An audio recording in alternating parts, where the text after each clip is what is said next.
भूखे लोगों अपना सामान मुसाफत बांधो, भूखे लोगों अपना सामान मुसाफत बांधो, सारी गुर्बत किसी दरिया में बहा दी जाए, सारी गुर्बत किसी दरिया में बहा दी जाए। और नहीं मदावा मेरे ज़ख्मों का तो ऐसा की, नहीं मदावा मेरे ज़ख्मों का तो ऐसा की, सज़ा फांसी की सुना दी जाए। भूखे लोगों अपना सामान मुसाफत बांधो, सारी गुर्बत किसी दरिया में बहा दी जाए। और नहीं मदावा मेरे ज़ख्मों का तो ऐसा की, सज़ा फांसी की सुना दी जाए। उत्थे असी ना जेडे लोग मैनू जानने ना, असी कोई चरसी फड़ लिया, अपना नशई तारीख चलाई, उत्थे अपना तनजीम बनाई सी, उहदे विच उन्हां नू पढ़ लिया सी, बस चलो इन्हां नू पुलिस देने बई साडे माशरे च सोसाइटी दे विच ये अगर आउणगे इत्थे ते मसला खराब करनगे। वो जिस असी लिफड़े ना तो उन्हां कोल पुछा वा तुहानू मसला की वे, जानते ने लोग जेडे मैनू सुनते ने, जानते ने उस वाक्य ने, जेडे वाक्य का मैं जिक्र कर रहा। असी पूछा तुहानू मसला की वे, आंदे सानू तो कोई मसला नहीं, असी तो कोई बीमार नहीं। और मैं कहा जे बीमार हो तो थोड़ा इलाज कराइए, आंदे चोई साहब असी तो बीमार कोई नहीं। जदों तक मरीज नूं दी बीमारी का पता नहीं लग जाना, आगाही हासिल नहीं हो जाती कि बीमार हाँ, उदों तक इलाज ही मुमकिन नहीं।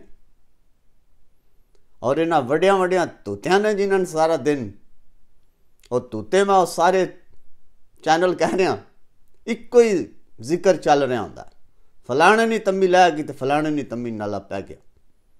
कदे तुहाडी गल भी किसे कीती? कोई एक प्रोग्राम सोशल मीडिया तो लैके चैनलों तो लैके जिहड़ा नौजवान नस्ल की रहनुमाई के बारे नशर किया जाता हो।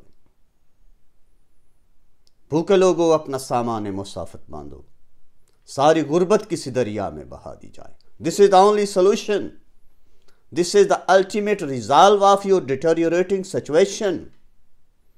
ऐ तुहाडा फिर हल होना। जदों तक कि तुसी अपनी जुबान ते कदे किसे तुहाडे चों किने ने, मैं तो अगले दड़े भी किया सी, किने ने जेडे अपने जाती लीडर जिन्हों सपोर्ट करते हैं उहदे कोलों उहदी कारकरदगी दे बारे सवाल पूछया होवे, उहदी प्रोग्रेस के उत्ते क्वेश्चन रेज किया होवे। जदों तुसी ये शुरू कर लेना उदों मामला चल जाने ने। इत्थे सारी मॉडर्न दुनिया ने विच अगले पार्कां विच खलवा लैंदे ने, अगले असैम्बलियां जाके डक के पुछ लैंदे ने, गल्लां ना करो सानू दस साडे वास्ते कीता किया। हज़ारां वीडियो इत्थे सोशल मीडिया ते वायरल ने मुख्तलिफ प्राइम। और याद जी इटली के प्राइम मिनिस्टर नूं चुक के उन्हां बिन विच सट छड्डिया सी, नहीं वेखी तो मैं ला देवांगा अपने चैनल ते। Open your eyes, chase your dream, change your fate. This is the message today from दीवा चैनल। शेयर इट, शेयर करया करो, चलिया हो चकने हो।